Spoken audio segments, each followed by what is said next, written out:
Seguimos en 40D, Argentina en Democracia. Estamos hablando sobre esas luchas obreras emblemáticas, la resistencia emblemática a las privatizaciones, sobre todo las de los años 90, pero con Eduardo veníamos hablando del caso Somisa en San Nicolás y ese año 1986 que también marca para vos un mojón importante en la lucha, que también después se va a replicar en los 90 cuando se termine concretando esa privatización, Eduardo. Es así. Pasa que en 1986 es una movilización de los trabajadores de las ciudades vecinas y se logra, en realidad, en la conciencia de los trabajadores y de la población, una conciencia antiprivatista, que para poder liquidarla, obviamente, viene el gobierno de Menem, con todo ese... A ver, incluso en el 86, con algunos partidos, te sumo también, Laura, pero digo, algunos... Por ejemplo, el PJ apoyando esas movilizaciones, sí, que después va a tomar el poder en el 89 y va a terminar de concretar eso, ¿no? Digamos, ese giro. A ver, lo cantaban los trabajadores de Somisa, ahí decían el turco nos cagó. Exactamente. Digo, eso que estaban cantando es en el playón de donde hacíamos las asambleas, digo, porque a mí me recuerda bastante lo que estuvimos viendo ahí, porque lo viví. Entonces, es la última empresa que se privatiza. Porque Menem vino por todo. Claro. Entonces empieza a privatizar ferrocarril, Telecom, YPF, gas. La última que privatizan es Somisa.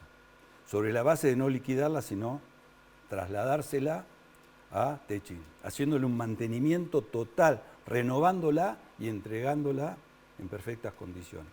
Entonces ahí se produce una traición, o más bien un acuerdo de la dirigencia sindical de la UOM, de Naldo Brunelli, que hoy todavía es el secretario adjunto de la UOM Nacional,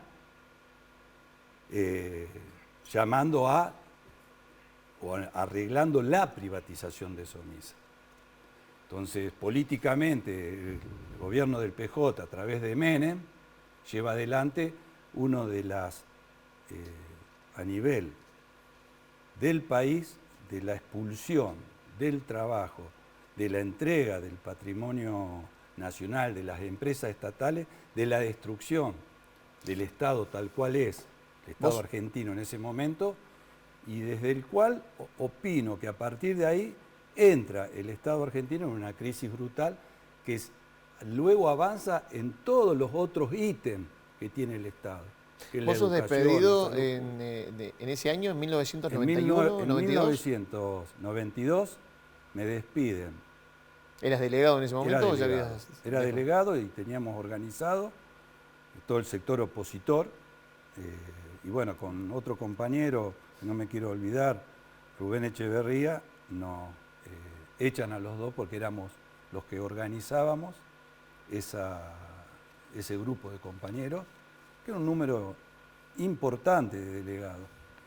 Laura, digo, la importancia, recién lo veíamos en Cutralcó, en Mosconi también, lo que eran esas empresas para ciertas poblaciones, porque uno por ahí referencia en el ferrocarril. Ya vamos a ver el caso Cruz del Eje más adelante, pero digo, lo que eran la importancia de esas empresas, no solo a nivel económico, lo que digamos, significaban, ¿no? Claro, sobre todo en el caso de YPF, donde se generaba una comunidad a partir de la empresa, ¿no? Porque tenían estas políticas muy paternalistas de dar todo a los trabajadores, ¿no? Entonces se generaba la comunidad YPFiana, digo, es un caso muy paradigmático, pero en otros casos que quizás no son tan la comunidad o la ciudad en torno a una empresa, digo, en general siempre alrededor de los lugares de trabajo así tan significativos, que tenían tanta masa de trabajadores, se generaba una identidad muy fuerte con el lugar de trabajo, y no solamente de los trabajadores asalariados, sino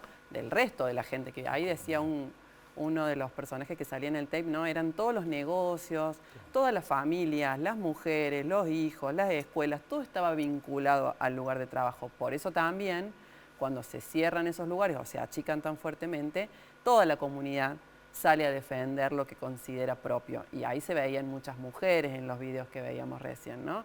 En muchos casos, las mujeres fueron las que impulsaron esas movilizaciones. Digo, el caso de Teresa Rodríguez, una de las primeras muertas en los piquetes, tiene que ver con la presencia de toda la comunidad, no solamente de quienes habían sido desempleados, cesanteados, digo, como puede haber sido el caso de Eduardo, de muchos otros en ese contexto, ¿no?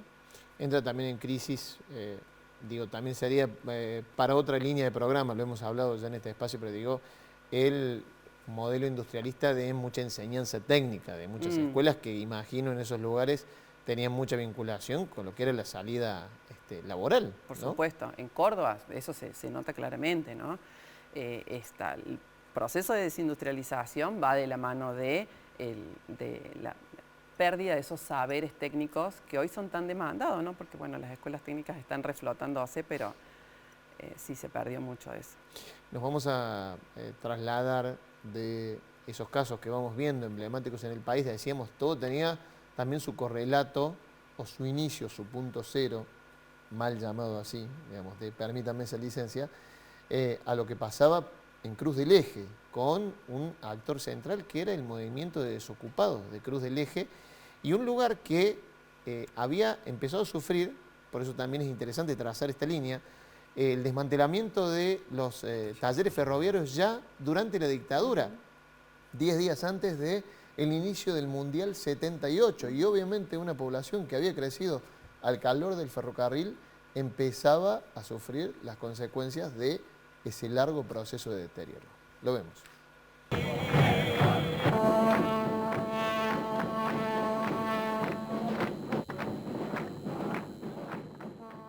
La desocupación en el norte de la provincia sigue siendo una herida abierta, particularmente en Cruz del Eje, uno de los puntos más críticos por la falta de trabajo, las carencias de puestos laborales para un importante sector de la población. La coordinadora de desocupados tiene más o menos 130, 150 familias que componen esa coordinadora, a lo cual de las 150 hay 22 familias nomás trabajando. Quiere decir que el resto de esa familia va tirando como Dios lo ayuda. Porque Cruz del Eje tiene 5.000 desocupados y hemos tenido que ir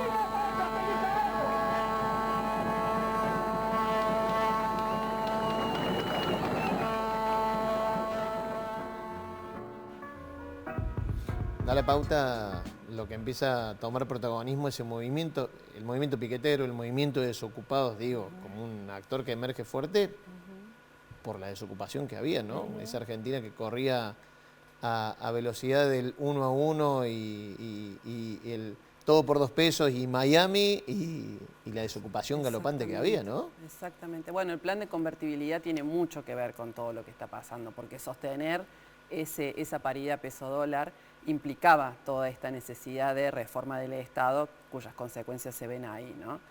En el caso de Cruz del Eje, bueno, ahí lo que se ve en ese video, bueno, es el inicio de un conflicto que va a tener distintas etapas. Digo, ahí estaban pidiendo por trabajo, claro, en el 94, en el 97 va a haber otro corte que tiene menos visibilidad, en el que se pedían planes, porque ya el trabajo era algo imposible de pedir, ¿no? Claro. Ya a esa altura. Y en el 2000, otro corte de ruta en el que se pide porque los planes se habían caído y la gente había quedado de vuelta en la nada. Lo cual demuestra, de alguna forma, y esto tiene mucho que ver con nuestras discusiones en la actualidad, todo el mundo habla en contra de los planes, en contra de los planeros, ¿no? Pero cuando uno ve la historia, ves que era una necesidad, porque era gente que estaba, como bien vemos ahí en ese video, en la nada. No había nada que sostuviera a todas esas enormes familias, a todas esas comunidades que se habían quedado sin trabajo y que no tenían ninguna otra forma de sostenerse más que el sobrevivir con puchitos, ¿no? Entonces, de ahí es que surgen los planes por estos movimientos, digo, los planes sociales, los planes del Estado, una forma que en su momento se habrá pensado como algo temporario, pero que se termina manteniendo en el tiempo porque justamente lo que cambia es la estructura y la sociedad no termina de acomodar, la estructura económica, la sociedad no termina de acomodarse a eso, ¿no? Eduardo, vos habías llegado hace poco a Córdoba en ese momento. Yo llegué en el año 92, trabajé en Fiat. Venías a Córdoba como consecuencia también de ese del despido de ese modelo, y el año 94, por ejemplo, vos veías que hay otras consecuencias directas acá en la provincia de ese modelo, ¿no? Yo tuve que emigrar, como emigraron tanta gente buscando trabajo, otros horizontes.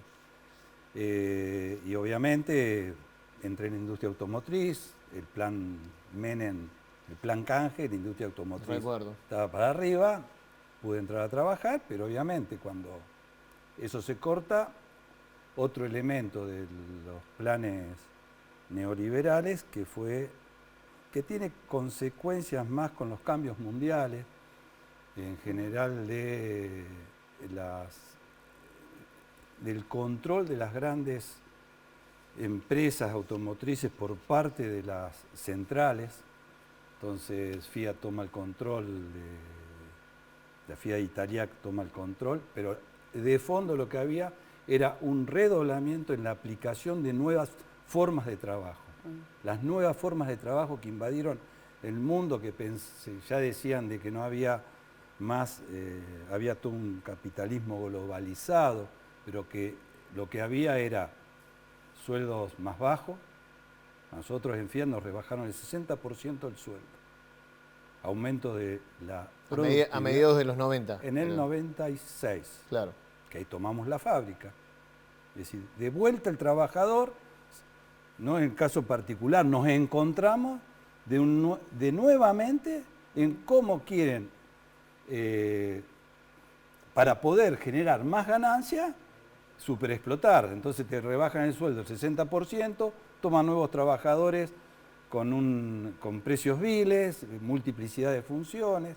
Claro, que ya también empieza, Pero a dura ser poco. empieza a ser signo de la época, porque vos habías hablado de la lucha contra las privatizaciones y ahí ya estabas hablando de las empresas privadas tomando la posta para revertir esa distribución del ingreso, que se nota mucho, ¿no? Bueno, esa situación dura un poco más en las industrias automotriz, pero en general lo que había era un proceso de desocupación creciente. Claro. Entonces, se ve en Cruz del Eje, por ejemplo. en Cruz del Eje. Entonces, las formas que tuvo el movimiento obrero de pelear fue a salir a la calle a hacer los cortes de ruta. Eran movimientos de trabajadores y la población, pero básicamente era la defensa del trabajador frente a una imposibilidad que era la desocupación masiva. Que también junto con eso surgieron la recuperación de fábrica. Claro, porque, pensándolo, y vamos a referenciar otro corte de ruta también ahora, dame un toquecito, porque vos decías el cierre, ¿y a quién le ibas a protestar? No le ibas a protestar a un patrón, no te quedaba otra. No podías hacer huelga. Claro, no podías hacer huelga porque no había a quién pararle, y eso se ve, el caso Cruz del Eje, lo vimos recién en el año 94. Mirá lo que decías vos, Laura, recién en el año 97 también, vuelta a la protesta encabezados por esta coordinadora de desocupados. Mirá. La Asamblea Popular de Cruz del Eje dispuso hoy mantener el corte de rutas, ratificando de este modo el rechazo a las respuestas del gobierno provincial que, por su lado, había adelantado que no hay más de lo que se le ofreció a la Comisión Multisectorial en la víspera. Estamos necesitando trabajar, es lo que venimos acá a hacer acto de presencia y pedir fuente de trabajo para Cruz del Eje. Estamos cansados de los subsidios, estamos cansados de los bolsones, queremos trabajar. Ya basta de dádiva en este pueblo. No hay respuesta concreta por parte del gobierno provincial. Con las últimas horas del día permanece cortada la ruta 38 por los pobladores de Cruz del Eje. La asamblea permanecerá por 24 horas de acuerdo a la última decisión. De la mano, por voluntad popular, se continúe la toma de ruta por 24 horas más.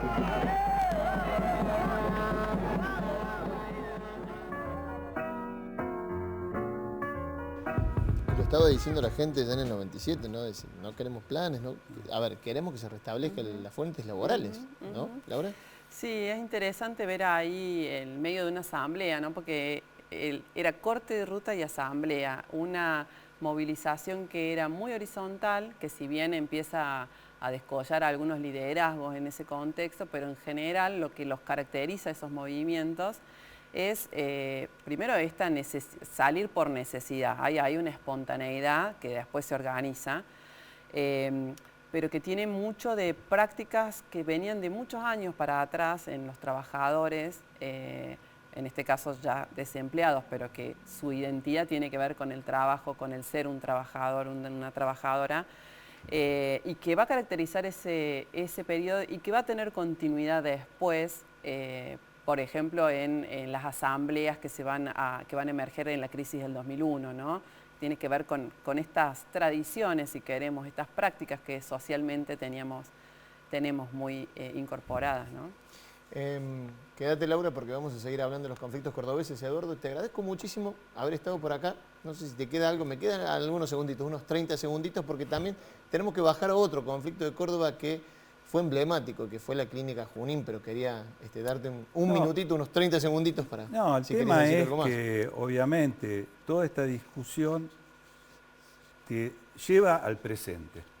Estamos frente a una nueva crisis histórica, muy parecida a la que hizo surgir al movimiento desocupado, al movimiento piquetero, a los que defendían el trabajo.